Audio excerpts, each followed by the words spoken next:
ng confident ng Diyos. Amen? Bakit? Kasi kilala mo ang Diyos eh. Amen? Lagi mo kasama si Yahweh at di ka pababayaan ni Yahweh. So dapat kailangan mong magtiwala sa Diyos. Sabi nga po, be strong and courageous, do not be afraid and terrified because of them or the Lord your God goes with you. He will never leave you nor forsake you.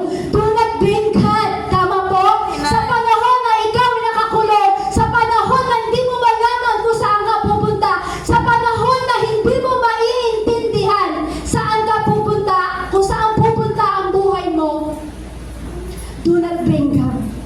Amen? Amen. Never question the Lord. Kasi bakit po? He is with you. Amen. Amen? Amen. Naalala niyo po, yung maitatak mo po sa, itatatak mo sa puso mo. Ako po, ito po yung tumatak sa puso ko. Ito po talaga yung dumadaan ako sa pagsubok sa buhay. Ito yung tumatak sa puso ko na I will never leave you, no forsake you. Lagi kong tinatatak sa Lord dyan. Dumating sa time na lumagapak yung espiritu ko. Dumating sa time na give up na ako. Pero naisulat o natatak ko sa puso ko, I will never leave you, no forsake you. Kailanman di ka iiwan, di pababayaan ng Diyos. Bakit? God is control of our circumstances. We are control of our response. I will never leave you, no forsake you. Lagi nandyan ang Diyos sa buhay mo. Si Lord alam niya kung ano ang pinagdadaanan mo. Amen? Ayan ang kinukontrol ng Diyos sa buhay mo. Paano ka ba magre-response pagdating sa Panginoon? Kung si Joseph nagalit po sa bagay na yun, kung si Joseph tumalikod, kung si Joseph umayaw po siya, so kung si Joseph hindi po mangyayari yung Joseph the dreamer. Diyan po pumasok ang Joseph the dreamer. Kung umayaw si Joseph at hindi siya nag-iba ang response niya sa bagay na yun, baka hindi pumasok ang Joseph the dreamer. Amen? Amen po. Testimony mo sa maraming tao. Amen. Amen. Amen? Kung ngayon ikaw ay susuko sa panahon na ikaw ay hopeless, kumbaga hopeless na hindi mo alam kung ano yung mangyayari sa buhay mo, nandiyan pa ba yung Diyos sa buhay mo, pero alam niyo po kapatid, hindi pa yan ang finish. Hindi pa yan yung end. Amen? Amen. Hindi pa yan yung parang tuldok na sa buhay mo. Amen. Amen? Bakit? Sabi po dyan, God is control. Amen? Amen. Po, we should control response. Ano ba yung nire-response ni Joseph? Sabi niya doon, Lord, nagtitiwala ako sa iyo, Lord. Ako'y magpapatuloy sa iyo, Panginoong Hesus. So, minsan ganun po ba tayo mag-response? Sa gitna ng prison, nasabi mo ba, Lord, magpapatuloy ako sa iyo, Lord. Sa gitna ng prison ng buhay mo, nasabi mo ba, Lord, magtitiwala ako sa iyo. Ano po ba ang tinuturo po sa atin ng Panginoon po dito ngayon? God made not man made. Sabi po dyan. Ang mahirap po kasi minsan sa atin, kapag nagpaplano tayo sa atin, hindi yung plano ng Diyos. Sarili lang po natin yung ating parang pinagkakatiwalaan. Saan yung man-made po na yan? Yan yung mga plano mo, yung mga dreams mo, nagawa mo lang, pero hindi naman plano ng Diyos sa buhay mo. Amen? Amen. Kaya sabi po, di ba, let us plan according His plan. Sabi po ng ating Panginoong Hesus. May plaplanuhin ka. Amen? Amen. May plaplanuhin ng Diyos sa'yo. Kaya huwag kang hihinto pagdating sa Diyos. Amen. Amen? Amen. Amen po? Kasi dapat pigilan mo. Dapat i-destroy mo. Amen? Amen. Kaya huwag tayong paladesisyon sa buhay. Sabihin mo, huwag kang paladesisyon. Huwag kang pala desisyon. Lagi natin isang guri sa Diyos. Lagi natin itanong sa Diyos. Isang tuni sa Diyos. Kasi minsan nagpaplano tayo, plano lang natin. Amen? Hindi galing sa Diyos. Amen po? So, kung titignan po natin, baka maya kasi minsan yung plano mo, baka yan ulit yung maglaglag sa'yo. Di ba? Kumbaga, kailangan ko ano yung response ni Joseph, yun ang maging response ng bawat isa sa atin. Amen. Amen? Amen. Amen po? Amen. Kasi dapat magpasubmit tayo sa Diyos. Sabihin mo sa iyong katabi, magpasubmit tayo sa Diyos. Magpasabit tayo sa Diyos. Kasi kapag nagpasubmit ka samahan ng ating Panginoon. So sabi nga po sa Genesis 41 verse 37 to 43, nagustuhan ng Paraon ng kanyang mga kagawad ang panukala ni Jose. Sinabi nila, bakit pa tayo hahanap ng iba samantalang nasa kanya ang Espiritu ng Diyos? Kaya't sinabi ng Paraon kay Jose, ang Diyos ang nagpakita sa iyo ng lahat ng ito, kaya't wala nang hihigit pa sa iyo. Karunungan pang kaunawa, ikaw ang pamamahalain ko sa buong bansa at susundin ng lahat ang aking trono lamang ang hindi mapapasa iyo.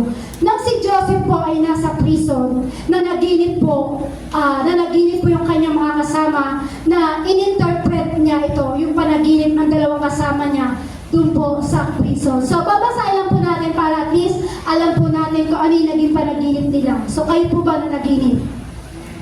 Ngayon?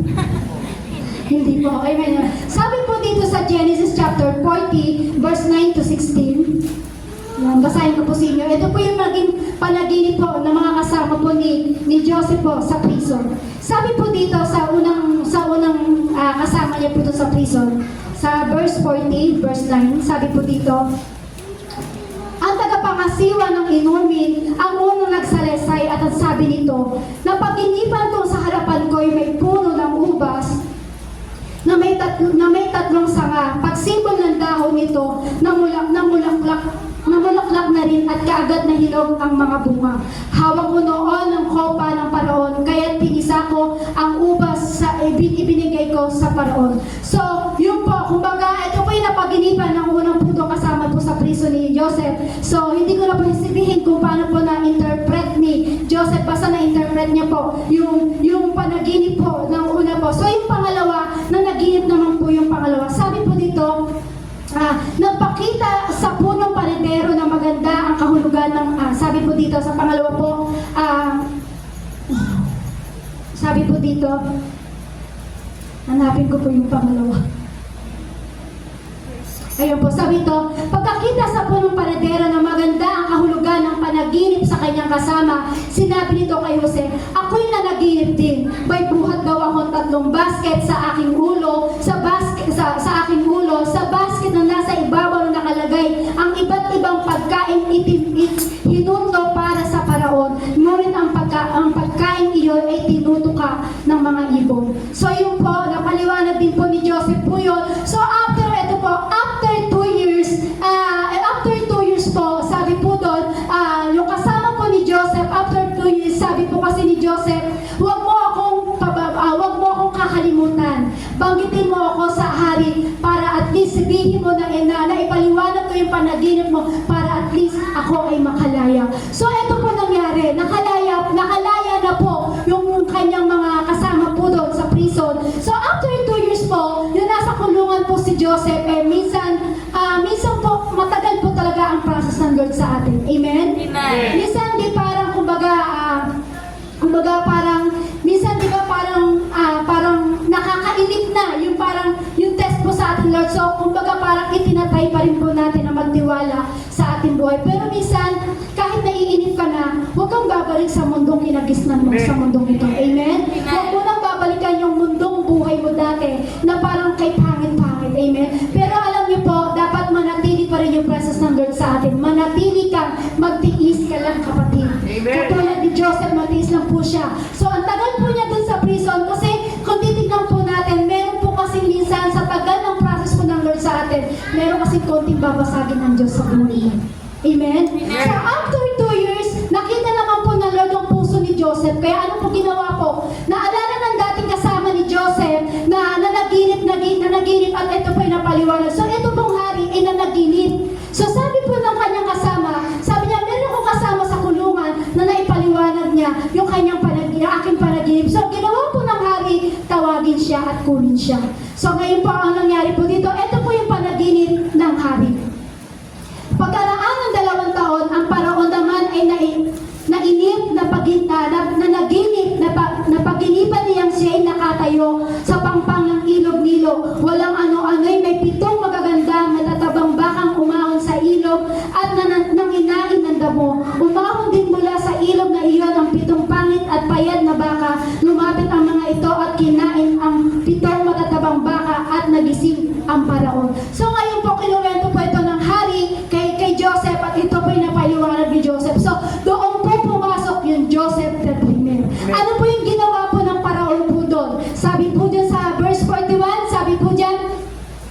ngayon inilagay kitang gobernador ng buong Ehipto, inalis ni Paraon sa kanyang daliri ang singsing ng pantatak at isinuot iyon kay Jose. Binihisan niya ito ng damit na lino at sinabitan ng gintong kwintas sa leeg. Ipinagamit kay Jose ang pangalawang sasakyan ng hari at binigyan siya ng tanod pandangal na nauuna sa kanya at sumigaw, "Lumuhod kayo!" Sa gayon ipinailalim sa kanya ng pamamahala ang buong Ehipto. Nakita ngayon ng Paraon, nakakaiba ito si Joseph talaga. Amen? At sabi, walang ibang pinaka-wise kundi ikaw. Sabi ng hari sa kanya. Kung titingnan natin, merong magiging hari. Kumbaga, sabi doon siya yung magiging hari. Kumbaga, siya yung magiging prime minister. Ikaw yun, sabi sa kanya ng hari. So, ano po yung sumunod sana nangyari po doon? Ano po ba yung purpose ng Lord? At ano po ba yung plano ng Diyos sa kanya? So, ito po nangyari. Yan po yung nangyari sa kanya. Yan, na siya po yung talagang tinaguri ang ano po, na pinagkatiwalaan po ng hari.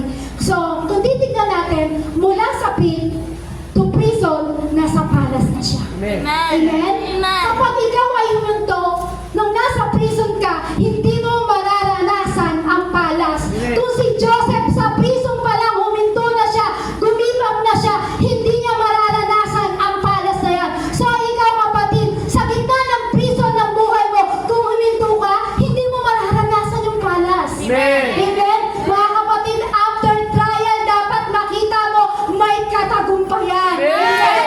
After sorrow, dapat makita mo nag-i-enjoy ka na. Amen? Nakapagluha mo ngayon. Nakapagluha mo ngayon, kapatid. Excited ako makita someday ang mga hinanakit at hirap at galit ng yun at yung tampo nagpo-prostrate sa'yo. Alam niyo ba, kapatid, minsan kung nadadapa ka man, kapatid, excited ako na makita na ikaw ay nagtatagumpay sa palas ng Amen. ating Panginoon. Amen? Abangan mo lang yan, kapatid. Sabihin sa katabi mo, abangan mo lang yan. Abangan mo lang yan. Kung ini-imagine po natin, 17 years old nang tinapon si Joseph sa balon. Sa balon. Si Joseph. So, pagdating ng 30 years old, kung siya ay ma-promote po nang nasa palace siya. So, tapos umabot po si Joseph ng 110 years. Amen? So, imagine niyo po, sa 13 years na paghihirap, pinalitan ng 80 years ng Lord na puro pagpapala. Amen. Isipin niyo po yun, ang tagal ng process ng Lord sa kanya. Pero 80 years, pinalitan ng Lord ang pagpapala pagdating kay Joseph. Hindi pa rin po kasi talaga magpapalamang ang Diyos. Kung ikaw ay nagtiis, nagpatuloy sa Lord, at naranasan mo yung palas na yan, hindi papayag ang Lord na mas makakalamang ka sa Kanya. Amen. Amen? After trials pa rin po, alam niyo po, babalik ka pa rin sa Panginoon. Amen. Iba yung kamba. Kumbaga yung dating nadapa ka, pero nagtiwala ka pa rin sa Diyos, iba yung comeback ng Diyos sa'yo. Amen. Amen?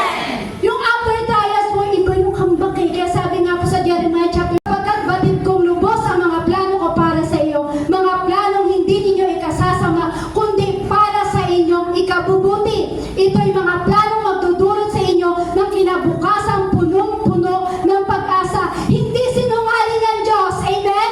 Nakikinig ang Diyos sa iyo, kapatid. Sa panahon na parang walang nakikinig sa iyo, pero ang Diyos nakikinig sa iyo. Amen? Amen? Kaya sabi nga po sa Genesis chapter 15 verse 20, binigyan si Jose ng kapanatagan ang mga kapatid. Mula nang mamatay ang kanilang ama, nag-alala ang mga kapatid Jose. Sinabi nila, paano kung galit pa sa atin si Jose at gantihan tayo sa kalupitang ginawa natin sa kanya? Nagpasugo sila kay Jose at ipinasabi ang ganito, bago namatay ang ating ama, ipinagbili niya na sabihin ito sa iyo. Kinausap ako at nakikiusap ako na patawarin mo ng iyong mga kapatid at ginawa nila sa iyo. Kaya naman ngayon nagsusumamo kami sa iyo na patawarin mo kami mga lingkod ng Diyos na iyong ama. Napaiyak si Jose nang marinig ito. Pwede kasing gawin ni Joseph na hindi niya patawarin ang kanyang kapatid sa mga bagay na ginawa sa kanya. Yung mga bagay na ginawa ng kanyang kapatid, hindi siguro pwede niyang gawin na hindi niya patawarin. Pero alam niyo po mga kapatid, kayo. Kumbaga pwede sabihin ni Joseph tinapon niyo ako sa balon, inapi niyo ako, bahala kayo sa buhay niyo. Pwede sabihin ni Joseph po yun. Pero alam niyo po, ano po ginawa ni Joseph?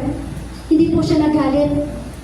Lahat ng ginawa at pang-aapi sa kanya ng kapatid, pinatawad niya itong kanya mga kapatid. Amen. Amen? Amen. Amen po. Kahit nasa top na si Joseph, nasa palace na po siya, hindi siya nagmalaki. Kasi minsan ganito po nangyayari sa ating buhay. Ako nasa top na. Tapon-tapon niyo ako Api-api niyo ako Parang ganon. Bahala kayo sa buhay niyo. Pero si Joseph, hindi po ginawa po yun. Napaiyak si Joseph. Sabi po sa verse 18, lumapit lahat ang kanyang mga kapatid at yumuko sa harapan niya. Kami mga alipin mo, wika nila. Ngunit sinabi ni Jose, huwag kayong matakot, maaari ko bang palitan ang Diyos? Masama nga ang inyong ginawa sa akin, subalit ipinahintulot iyon ng Diyos para sa kabutihan at dahil doon naligtas ang marami ngayon. Nangyari pa rin yung panaginip ni Joseph. Amen? Amen. Kasi yung end of the day na sinabi po ng Lord, mangyayari po yan. Amen? Kaya huwag kang ihinto sa Diyos. Amen? Amen. Makapangyarihan ang Diyos na ating pinaglilingkuran. Amen? Amen. Kaya sabi ni Joseph doon, huwag kayong mag-alala, pinatawad ko na kayo. Amen. Amen? Amen. Para pagpalain po pala tayo ng Lord. Para pagpalain pala tayo todo-todo ng Lord. Release forgiveness. Amen. Ulitin ko po. Para pala pagpalain ka ng Lord ng todo-todo. Release forgiveness. Amen. Kapag hanggang ngayon, punong-puno ng buot, punong-puno ng pain, punong-puno ng galit, hindi ka pa rin nakakalaya, kapatid. Kalayain mo rin yung sarili mo. Imagine, wala na sa prison si Joseph, pero kung titignan niyo po, pinatawad niya pa rin po yung kanyang mga kapatid. Amen? Amen. Kaya alam niyo, kapatid ko, tayo magpapatawad. Kahit itapon tayo, kahit apihin tayo, kahit ginawa ka ng masama, release forgiveness. Amen. Yung mga taong pinagwiwikaan ka, patawarin mo na. Amen? Amen. Yung mga taong minamarites ka, patawarin mo na. Kasi sabi po dito, as for you, mean evil against me, but God meant it for good to bring it about that many people should be kept alive as they are today. Diyan po nagsisimula ang salitang God meant it for good. Hindi lang po kasi para sa buhay ni Joseph, kundi para sa maraming buhay na katulad natin. Amen. Amen po? Para maraming maligtas. Amen. Kasi kung titignan natin ang panaginip po kasi ng paraon na ito po ay napaliwanag po ni Joseph. So ayun po, isi-shortcut ko na lang po kasi yung oras po natin. So ayun po, kumbaga parang napaliwanag po ni Joseph, parang sinabi niya po doon, kailangan po natin maghanda kasi darating ang pamin sa kapanahonan po na yun. Kumbaga magkakaroon ng pagpapala at pamin. Kaya sabi po ni Joseph, kailangan humanda tayo. So kumbaga ginawa po doon, kaya nung ginawa po doon ni Joseph, nagsihanda po sila kaya walang namatay po doon. Amen? Amen. So imagine niyo po, kung hindi nakinig si Joseph at hindi nangyari lahat o nakulong si Joseph doon po sa prison, kung hindi illustrated ni Lord lahat, ibig sabihin milyon-milyon ang namatay sa kapanahonan nila Joseph. Amen. Kasi bakit po? Pati yung ibang country po kasi, pati po yung kabilang bansa ay nagutom. Naghirap din po sila, na kumbaga nagsipuntahan lahat sa Egypt, yung mga tao na nagugutom sa ibang country. Amen. Amen. Kasi bakit po? Sila lang po ang may ipon. Makikita po kasi natin yung glory ni Lord. Amen. Amen. Hindi yung glory ni Joseph, Amen. kundi yung glory ng Lord ang nakita po doon. So ano po ba yung purpose po dito? Hindi lamang para umawit ka dito sa church na to. Para ano po ba yung purpose natin dito? Hindi para lang umawit ka dito, hindi para lang tumugtog ka dito, hindi para lang sumayaw ka dito, kundi maraming maliligtas na makaluluwa. Amen. Amen. Meron po ako nakita isang konteksto na binasa ko po ito na talagang parang napaiyak ako ng todo. Sabi ko, totoo naman. Sabi po kasi dito, if you never felt pain, how would you know that I am a healer?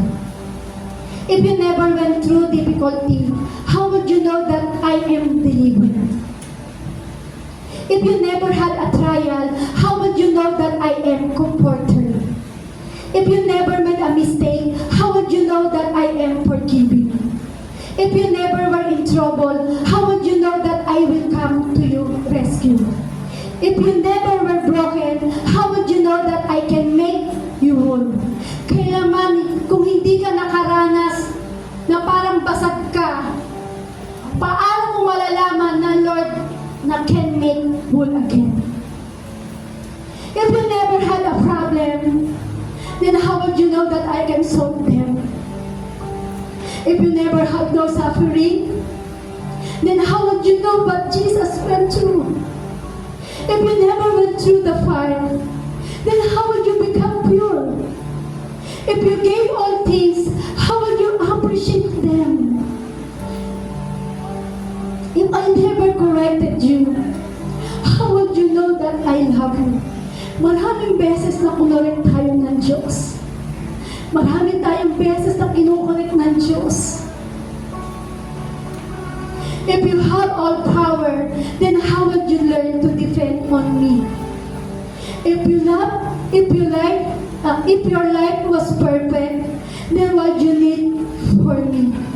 Lahat yan may purpose. Ano mang nangyayari sa buhay mo, God meant it for good. Amen. Hindi mo makita sa ngayon, hindi mo man maintindihan sa ngayon, parang ang labo, pero Lord, parang baliktad sa pangako mo, but God meant it for good. Amen. Humadlang ka man ngayon, Satan, kung sasabihin natin, sa panahon ngayon o sa oras na ito, humadlang ka man ngayon, Satan, hindi ka magtatagumpay. Sapagkat God meant it for good. May purpose ang Diyos sa buhay mo, kapatid. May purpose ang Diyos sa lahat ng pinagdadaanan mo sa buhay. Amen. At sa pinagdadaanan mo pa, basta lagi mong iisipin at itatatak sa puso mo, God meant it for good. Ngayon mga kapatid, kung re-reviewin po natin yung nangyayari sa ating buhay, sa gitna ng pagsubok, sa gitna ng puro sakit, yung nararanasan natin sa ating buhay, sa gitna ng puro kahirapan yung nararanasan natin, nandoon nakasama natin ang Diyos. Amen? Amen. Sa doon nakasama natin sa paglilingkod ng Diyos, kaya huwag kang hihinto sa paglilingkod. Amen. Maalala mo na may purpose ang Diyos sa buhay mo kung bakit nangyayari yan. Dahil doon pa lang, hindi pa yun ang ending. Amen? Amen. Kung bakit nangyayari yan sa panahon na kakulong ka, sa panahon na parang akala mo na kahit magsimba-simba ka, akala mo na parang, akala mo wala lang, pero sabi ng Diyos, mas lalo kang tumawag sa akin. Amen. Sinasabi ng Diyos, mas lalo kang umiyak sa akin. Amen. Sinasabi ng Diyos, mas lalo kang lumapit sa akin. Kasi bakit? Sa panahon na ikaw ay nasa prison, nang ikaw ay nasa palasyo pa, sa panahon nang ikaw ay nasa palasyo, mas lalo kang lumapit at umiyak sa Lord. Kasi bakit? Kasi yung story mo ay for God. Amen? Amen. Hindi yan papangin-papangin, kundi paganda pagdating sa harapan ng ating Panginoong Hesus. Tayo po lahat ay tumayo po sa harapan ng ating Panginoong Hesus. May natutunan po ba tayo sa oras na ito? Ito po yung salita na hindi lang po sa atin, kundi para sa ating lahat. At para po tayo ay magpatuloy po pagdating sa Panginoon. Mapababain man, mapalalaki man, maging kami rin po naglilingkod sa Lord. Maging ikaw na naglilingkod sa Lord, pilit ka rin itinatapon sa balon. Kami rin po naglilingkod sa Lord, pilit rin po kami itinutulak sa balon. Pilit rin po kami itinutulak sa bangin. Kami rin po naglilingkod sa Lord. Pilit rin po kami ikinukulong ng kaaway.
walang huminto.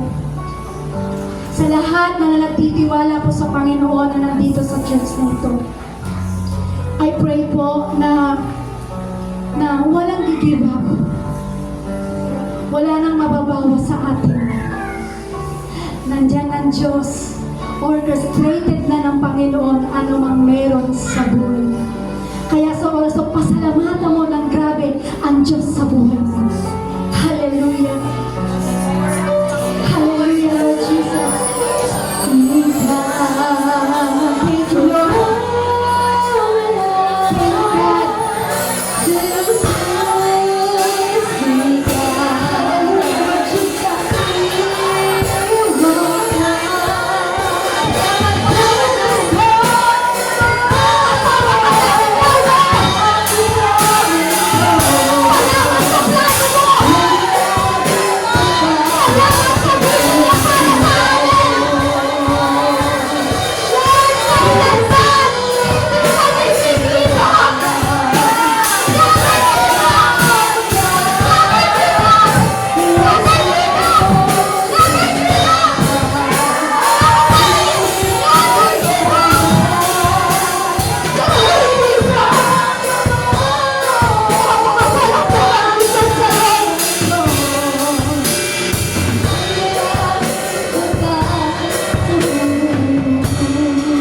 Sa gitna ng priso ng buhay mo, never give up.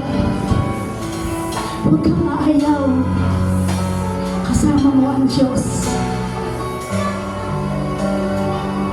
Sa gitna ng ikaw ay nakakulong na nangyayari sa buhay mo, alalahanin mo na kasama mo ang Diyos. Kaya lagi mong iisipin, never give up. Mga kapatid, never give up! Never give up! Huwag mag-ayaw!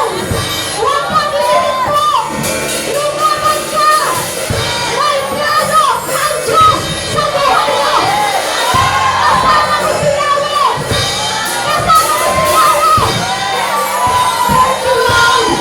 Thank you, Lord God, sa kabutihan mo, Panginoong Jesus! Kailanman, Lord, tumaan man kami sa balon ng aming buhay. Hindi kami aayaw, Lord. Hindi kami hihinto sapagkat alam namin, Lord, na may palas pang naghihintay sa amin. Maraming salamat po, Panginoong Isus, sa kabutihan mo, Panginoon. Salamat sa grabing pag-ibig. Salamat sa plano mo sa aming buhay, Panginoon. Lord, na alam namin na kasama ka namin at katabi ka namin, Lord. Lord, isinusulat po namin o tinatatak namin sa aming puso, Lord. I will never leave you, no forsake you. Salamat po ng marami sa iyo, Panginoong Isus, sa gabing ito. Salamat sa mga salita na patuloy